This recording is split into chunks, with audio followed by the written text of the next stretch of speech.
Hey guys, welcome back to the Unsank Podcast. I am here with my amazing guest, Arin, who is the founder of Jasmine and Juniper, and she has an amazing story to share with us today. So let's get started.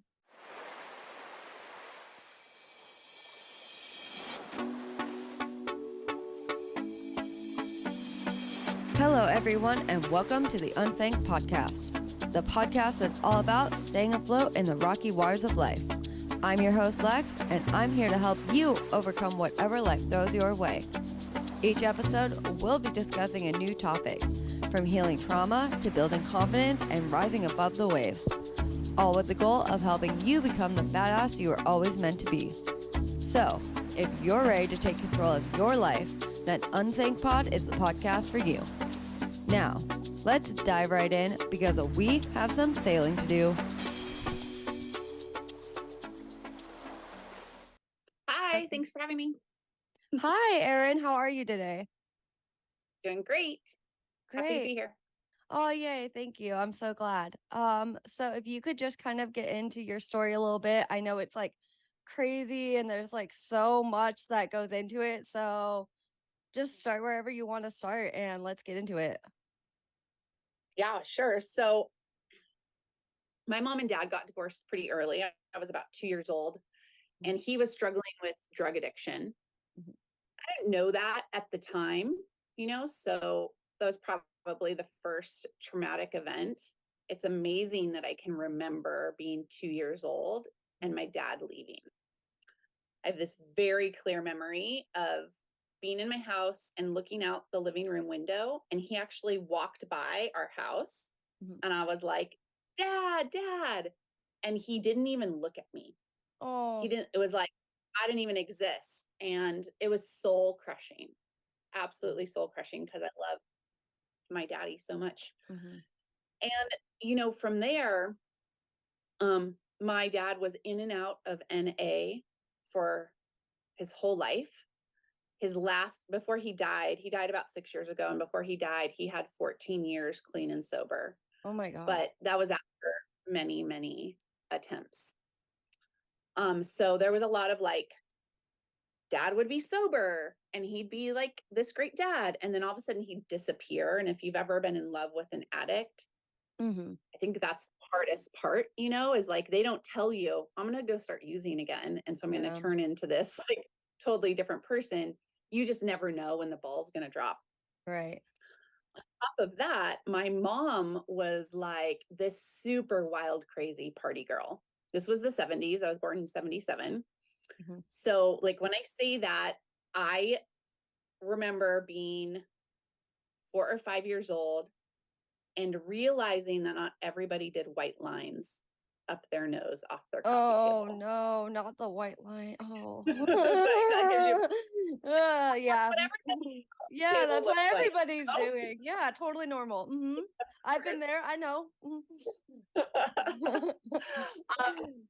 And so at around 8 years old, my mom decided to just quit the drugs cold Good for turkey her. without any. Yeah, totally. It was just like one day she woke up. This is after, there's so much detail I could go into about like being a drug dealer, all the things that go along with being a drug dealer, the Yeah. boyfriends that she would get. And it was just like one day she woke up and she went, no more. Good for her. Now it was strong, like strong. Mm-hmm. Do we swear on your podcast? Do I need to watch my Oh, of language? course. No, please do swear. I swear all the time. Please. No, this is a place for all words. All words are welcome. Just like the strongest fucking woman I've ever met. And as I dissect my mom's story, she was dealing with her own traumas, right? Her own unprocessed traumas. Oh yeah. So what happened when my mom got off the drugs is she had what I now understand to be a psychotic break. At the time, and this is interesting because I kind of like, I'm always playing in this world of, is it a psychotic break or a spiritual awakening? Right. I do the same thing with myself. Is it schizophrenia or are you just this amazing shaman? Right. So my mom, she rode that line. To her, she was having a spiritual awakening. Right. She started like speaking to spirits, and she started diving into metaphysics and like channeling and psychic powers. Right. From my perspective, she locked herself in her room for 3 months, Mm. wrote a suicide note Oh my that God. she didn't mean for me to find, but I found it. Oh no. And when she came out of her room, she was like, I'm psychic, I'm a channel, this is what I'm supposed to do with my life. And from my perspective, like what I'm unpacking now, my inner child, that little girl, was like, Mom is not safe to herself or me. Oh So I'm no. going to have to take care of her. Yeah. So my joke is like, my dad left when I was 2, and I raised a single mom all by myself. Oh man, that must make And you incredibly strong. God. incredibly strong Yeah. and a workaholic. Yeah. I love coping That's what I'm mechanisms. trying to learn right now. Yeah. Yes, absolutely. Like I get shit done. What I don't Mhm. know how to do is have fun. Yeah. I'm trying to And I'm teach trying to myself learn that. that too. Yeah. Yeah. Having fun is I fun. hope Yeah. it is. And there's so much fun to be had. But when you grow up, like having to keep it together for everybody, Yeah. you It's hard can't to. have opportunity. Totally. Yeah. So then after that, like how did you navigate all that, having to essentially raise your own mom, you know? Yeah. So from I started having night terrors. Mm-hmm. And they were really bad, really, really bad. Like I couldn't fall asleep without the radio playing. I would just wake up screaming every night. And my mom told me it was the aliens coming to get me. Oh no. Not the aliens. So the aliens, God, yeah. the aliens. Not the Um, aliens. Oh my God. How old I were grew you up, at this time when she's telling it you was about about the 8, aliens? 8. So about 8 still kind of believable. Still kind of like, yeah, that could be a thing. You know, or did Lexi, you not believe I it? believed it until about 6 months ago, Oh my God. Oh, until I was man. in a therapy session. And Uh-huh. my therapist went, your mom was an undiagnosed schizophrenic. Oh And my I'm God. like every cell of my body like collapsed, and my whole world was like, oh, like, no, I was completely brainwashed by my mom Yeah. into believing all sorts, all sorts of crazy things, which left me feeling like this outcast, Hmm. this other. So I never fit. I felt like I never fit in. I felt like I was always way too weird. I could never Yeah. tell people what I really believed because they'd be like, she's out of her mind. Hmm. Um, so I 100% believed it. And from there, she found a spiritual commune that Okay. she became extremely devoted to and moved us, like took me out of school. We moved across the state and took me to this commune, and I lived there from about 9 years old until I finally left when I was 21. Oh, wow. So I call that a cult. Yeah, no, Loving. that's probably, yep, sounds like a cult to me. That math checks. Yeah. Yeah. Oh my goodness, that's insane. So like what was it like in the cult? Like what was the experience kind of like? Yeah, well, Yeah. at first it was really idyllic. Like they had horses and it was this beautiful land, and I didn't have to go to school, and I could run around really free. Mhm. And everybody was like meditating and doing yoga, and it all Yeah, seemed really beautiful on the outside. yeah, that seems really And nice. yeah, there was parts of it that were great. Like I grew up playing in the woods and talking to fairies and running around with goats, and like what child wouldn't want that life? Yeah, totally. Um, the dark side was my mom pretty much abandoned me there. So she was sent out to go do like meditation teaching and Mhm. spiritual teaching and psychic teaching, and she'd travel all over the world, and then she'd have to give all her money back to the cult. Oh my And goodness. then I was like, there's nobody taking care of me. Yeah. I just was kind of this lost child, floating around. It's really sad. Like all I wanted was a home. Like I wanted a real home. I wanted my mom to leave, get me a real home, school, have like Oh, food that I could eat whenever I wanted, yeah, to just a have Christmas normal life. normal. Yeah. Yeah. And so that was the really dark side, was just like a lot of loneliness and abandonment, and not a lot of friends. There was a couple other kids there, but nobody my age. And I really just became obsessed with horses and animals because they were there, and that was my escape. Oh, nice. And thank God for them. Yeah, so I was really enrolled in the belief system of the cult. Yeah. So I was really like passionate and committed about my dedication to my spiritual path and God. And one of the things that they taught and that I believed was that we would all be ascending the planet. So in my mind, the way I grew up, I was never going to see the age of 16. Oh my God. So it was like by 16, we were all going back to God. Oh, wow. And that was the whole mission and the whole purpose. And so when that age rolled around and it didn't happen, and like the story started changing and things started getting weird. The leader of the cult started using drugs, Yeah. and it just was all getting really like kooky. Then Mhm. I started to ask questions, and I started to get a little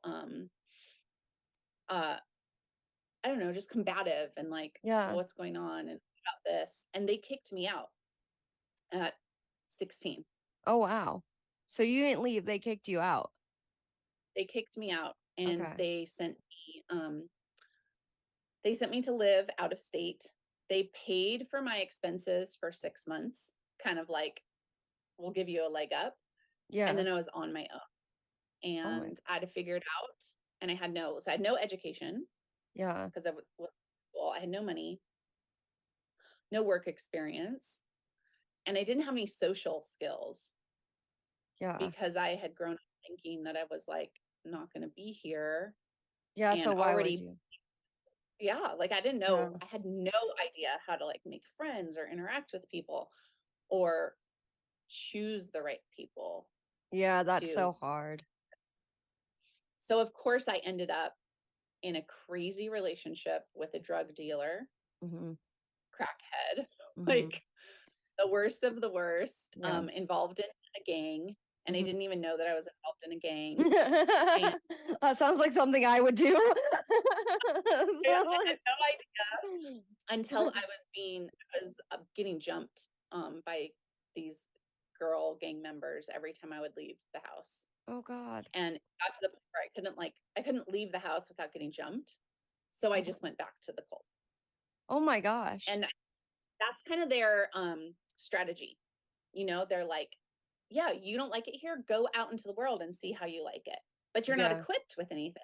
Yeah. So then you like crawling back, like, oh, it's not, I don't like it there. I want to come back here. Right. It's very much like Um, an abusive relationship, like the cycle of like love yeah, bombing and everything is great.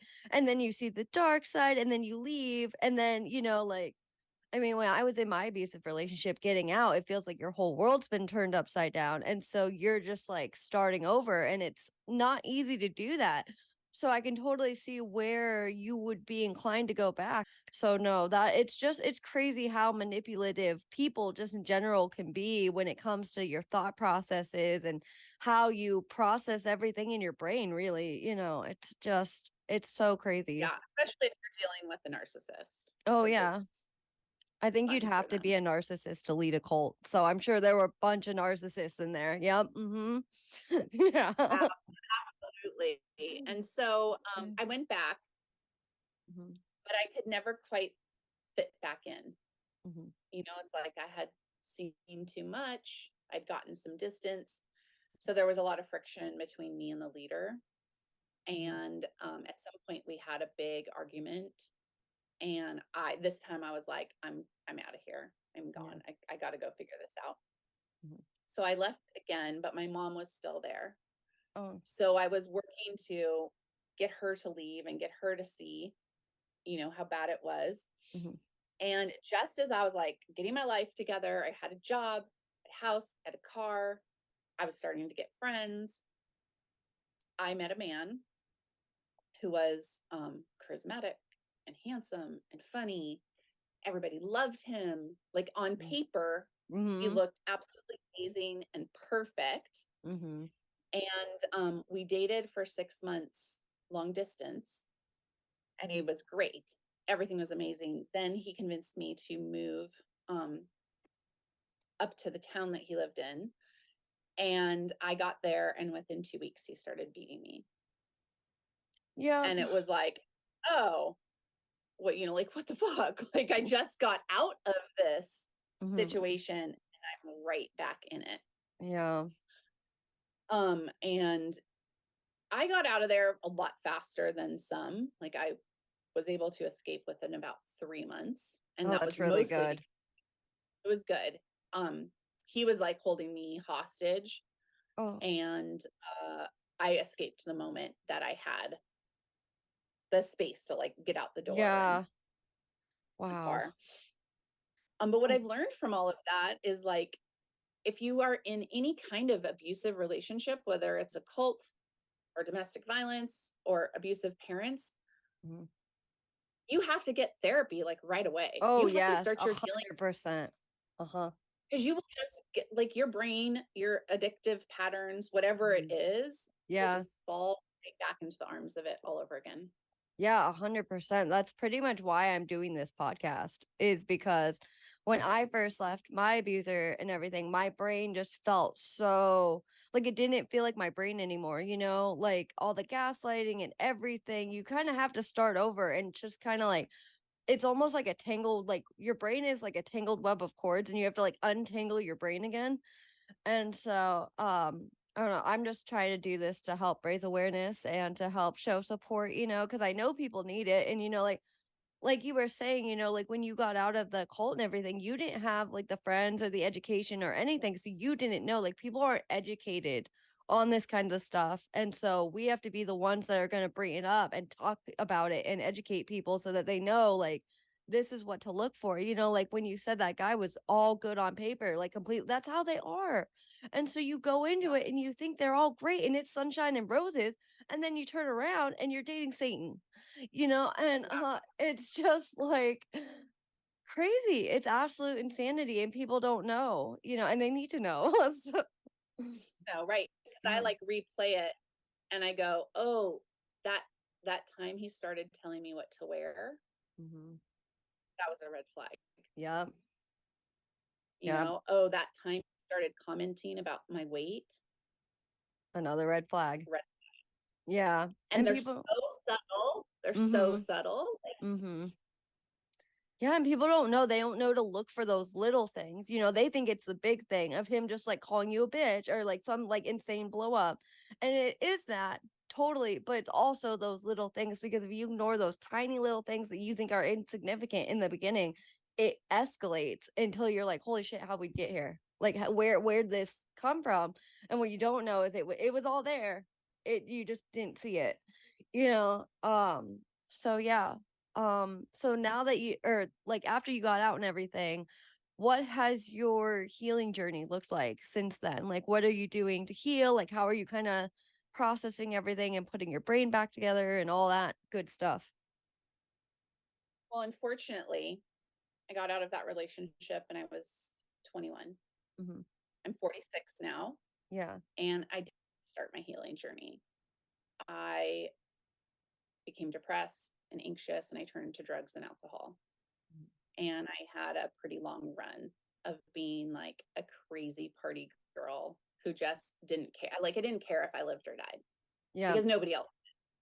So I raged. And, destroyed my brain even more with the drugs that I chose. And it wasn't until I was in my early 30s and my body was starting to break down. I was having all kinds of health conditions. I was in a lot of pain. I had like rashes all over my body, Oh my headaches God. every day, Yeah. horrible stomach aches. I couldn't keep a relationship. Like all my relationships were falling apart. Mhm. And I had a similar moment like my mom did, where I woke up one day and I was like, this has to stop. Like Mhm. this can't be my life. I cannot be a 50-year-old who is going to the clubs. Yeah, it's And I was not like, cute. it's not cute. Like at a Yeah, certain one, age, it's like, yeah. I and did my this. work was wrapped up in it. So I was also a booking agent for DJs. So Oh like wow. literally my job was going to the club. Oh And if I wow. stayed on the path, Yeah. that would have been my life. Yeah. That's so cool that you like finally just made the decision to get out and that you're doing good now. And like, that's like, it's not an easy decision to make. Like my ex was a DJ. And so I basically got paid to party too. That you have unlimited supply of drugs and like whatever you want, it's all there. So, but at what cost, and I'd see people at parties that were like in their 40s and 50s, and I'm just like, okay. I mean, that's a choice. But like, I don't know. I just Yeah, think, it's lifestyle for some, but it's not what I yeah. wanted. No. I could grasp this concept of being healthy and happy and having Yeah. a family and finding a partner who like loved me and being financially stable. I Right. was sick, like not knowing where rent was going to come from and not knowing Mhm. how I would eat. And I Yeah. just craved, it's like I could see this version of myself calling me forward, Oh, that's beautiful. going future self, like, I'm here if you want it. Like these two paths, sure, you can go down that path. You're probably going to die Yeah. on that path a lot earlier than you would need to. Or there's this beautiful path over here where you can find joy. But the truth is, sometimes the path towards my future beautiful self Mhm. feels way harder Oh, it is than 100%. giving in to the destruction. Yeah, I think that's like one of the things about this whole healing journey is it's not easy, and like I don't think anybody's sitting here going, yeah, it's gonna be just smooth sailing, you're just gonna do it. I mean, it's not easy, but it's rewarding, like the stuff that you get out of it and it makes you feel good, like I started working out every day. That, makes me feel so good. You get a sense of accomplishment, and then you start to get used to it after a while, I think, and it becomes part of your like routine, and then you feel weird if you don't do it. So it's just like, I don't know. I think it's hard for people to get into, but once you're into it and once you're there, it's like such a beautiful and rewarding process. Uh, Yeah, I used to wake up in the beginning of my healing journey. I would wake up with anxiety because I would think I was cracked out again. mhm. I would be like, my first thought, I'd wake up and go, oh shit, what drugs did I do last night? And I'd have to like talk myself down, be like, you didn't do any drugs, like you're okay. Mhm. And now I just wake up and it's like, oh, this is a day. Like I get to go have a day. Yeah. But that took many, many years to get to that place, Mhm. to not feel that anxiety of like, oh, I let myself down again. Yeah. I feel that too. Kind of like, but with the fear of the abuse, I finally am getting to the point where I can wake up and be like, oh, we're going to have a day. Like just a normal old day. I don't have to worry about him stalking me. I don't have to worry about him harassing me. I don't have to like live in fear anymore. We can just have a normal day and feel safe. And like sometimes it's just the beauty in those little moments. And that's kind of all that matters. And just to sit there and be grateful for those little moments. And like, yeah, just to be grateful that we're not where we used to be and that we are here now in the present where we're safe and we're whole and we're good. Yeah, Yeah. Yeah. that's really Absolutely. beautiful. Yeah. So, what helps you on your healing journey the most, or what helps you like stay unsank the most, if you will? My greatest tool and the thing that I found right at that moment when I was like, oh, this has to end, Mhm. is essential oils, aromatherapy. Okay.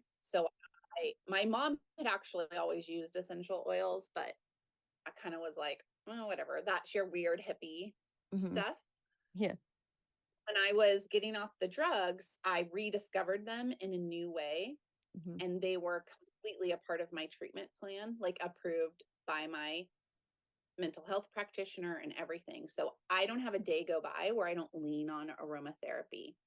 And it's things like grounding my emotions, calming my anxiety, dealing with stress, boosting my immune system, cleansing out my body of, all the toxins that are in there. Mm-hmm. So that's a really big part of my healing. And then recently, I'm getting back into dance. Oh, wow. That's Because so a big part cool. of yeah, it's so great because it was like I thought I had to give up everything with the party scene. And so I was like a burner and a rave girl, and Yeah. dancing was everything to me, but I only knew how to do that with the drugs. Mm-hmm. And so for many years, it was like, you can't take part in any of that. Like you have to kind of suffer or punish myself. Mm-hmm. And lately, and I deal with a lot of chronic pain. So it's also hard for me to like really move my body and everything. Right. But lately, I have decided that it brings me the most joy. And as long as I'm finding a way to dance, Mm-hmm. then that's good enough for me. And it's cool because I have two daughters now, a 6-year-old and a 3-year-old. Oh, And wow. the 6-year-old is obsessed with dance, Oh, that's like awesome. really obsessed. So she is always, inviting me to like, let's go dance. She loves going to concerts. She Mm. loves going to like DJ events. Yeah. Her dad is a hip hop artist, so we're always like at music events. Oh, nice. Um, and just you like tapping into that part of myself, like my inner child, the part of myself that is joyful, and Mm-hmm. allowing myself to feel good and have joy. Yeah.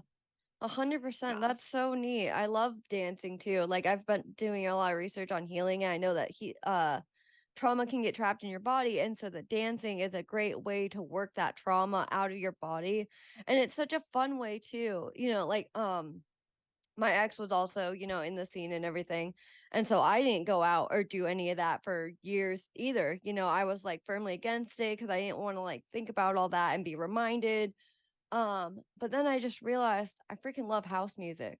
I love Yeah. music, and it's a vibe and it makes you feel good. And so I started going out again, and then I met my friend Zara, and she gave me a DJ controller. And so now I'm teaching myself how to DJ, and I'm kind of thinking of it as like a way to kind of like heal more, just go deeper, and instead of letting those things have like a negative effect and have this like hold over me where I feel like, oh, I can't do that. Why not integrate it into the healing and give it like a positive connotation as opposed to a negative one? And so, yeah, Yeah. no, that's so cool. I love that your 6-year-old is into music and stuff. That's just so good to have them get into that while they're young and stuff and just really enjoy Yeah. it. Oh, that's Yeah. I so think great. there's this tendency where we like want to beat ourselves up. Yeah. There's shame in the Hmm. um just being used to someone talking to us badly. So even though we leave the abuser, we've still got this internal abuser, Right. a which hundred is percent. actually a protector. Like that internal self is trying to protect us, but Mm-hmm. they take on that voice and they try to keep us from all of Mm-hmm. life. Mm-hmm. And that's what my intention is. Like I want to live the next part of my life, because I'm 46. I'm going to be into my 50s soon. It's like this marker, right? This Yeah. midlife.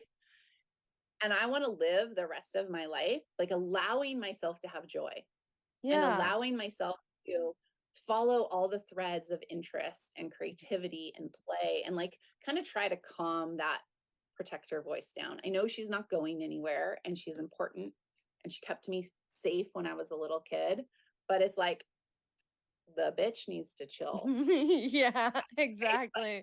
Go sit in Come the on. corner. Yeah. Oh, that's Like, thank awesome. you. Go take a nap. Yeah.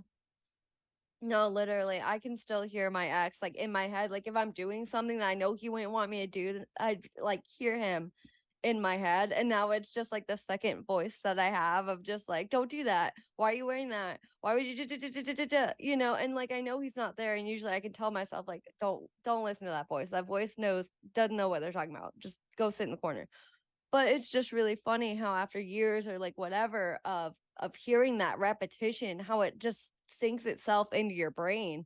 And that's another reason why people need therapy, like immediately, is just so that they can get that voice or like whatever out of their head, so that they're hearing themselves, like their true selves, and like, no, this is what I want, not what someone else told me I want, or like ingrained into my brain to think. So yeah, That's one no. of the reasons I really love hypnotherapy as well, because sometimes you need like a really big transformation to get past some of that, rewrite that brain stuff. So I do also engage in something called rapid transformation therapy. Oh, RED or RM, however you say that. RRT, I think. Yeah. Something. Yeah, I've heard of and that. that's really, yeah. It sounds intense. It's great. The eye super movement. intense. Like, I've been that's not, I know what you're talking about. It's not that. This is like, you get guided through a really long journey. It's like a 3-hour guided meditation where you go back time to these points in your life where you picked up these limiting beliefs. And then you can rewrite them. So you use hypnotherapy, and there's a guide who takes you through. So like an example of, I went through this thing where no matter how much money I made, I still always thought that I was broke or that I was about to be broke. Yeah. And it really didn't matter. Like, it didn't matter how many zeros were in my bank account. And so I went to this rapid transformational therapist, and we did a session about it. And what I uncovered was, because I was so little when my mom was a drug dealer, I had carried the shame that I felt for the fact that she was breaking the law and putting me into a position to break the law. So I carried all this like financial shame that I should never be allowed to have money because I was basically a criminal. And it was this little girl brain that had done all of that. So then my hypnotherapist recorded a hypnosis for me that I listened to for 30 days every day to rewrite that belief. Oh, wow. That's so neat. Wow. That really sounds really cool. I should get into that. That sounds really neat. My mom is a hypnotherapist, so I'm kind of like into that, but that sounds really cool. I'll have to tell her about that. She'll be interested in that. Yeah, I did a podcast interview with my therapist. Her name is Maria Jansen. Nice. So if you go to my podcast, you can look for her episode. It's really interesting. Oh, nice. Yeah, I'll definitely have to check that one out. That's so cool. I'm always looking into new like healing modalities and like new things to try, because you never know what's gonna work, and you can find something that works amazing for you, And so yeah. All right. So Arin, where can people find you on social media? So on Instagram, I'm Jasmine and Juniper Living, and that's where I mostly hang out. So that's kind of the best place to go find me. Okay, awesome. Yeah. And then do you have anything else to share with us? Yeah, so I have a free guide. It's called Be Your Own Damn Savior. Awesome. And I walk you through the things that I did to change my life. It's really no small feat if you are deciding that you want to change your life, or if you have changed your life. And I just have documented a few of the tools that I've used. And so it's a free guide with some training videos, and you can go to jasmineandjuniper.com/connect, and you can grab it there. Oh, that's awesome. Thank you so much. I really appreciate you being on the podcast today. Thank you for sharing your story and all your amazing insights. And yeah, all right. Thank you guys for checking out Unsank Pod. Stay tuned.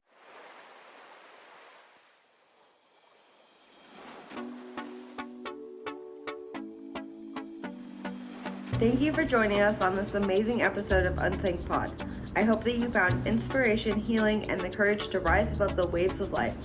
To stay connected and receive updates on future episodes, follow us on Instagram at unsank.co and unsank.pod. You can also find us on Facebook and Twitter at unsank_co. For additional resources and information, visit our website at unsankco.com. You can also find our episodes on popular podcast platforms such as Apple, Spotify, Amazon, Stitcher, and many more. Before we part ways, I want to extend my deepest gratitude to all of you who have shared your time with us.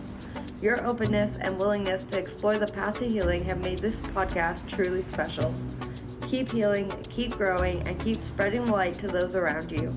Take care, and remember to stay unsank.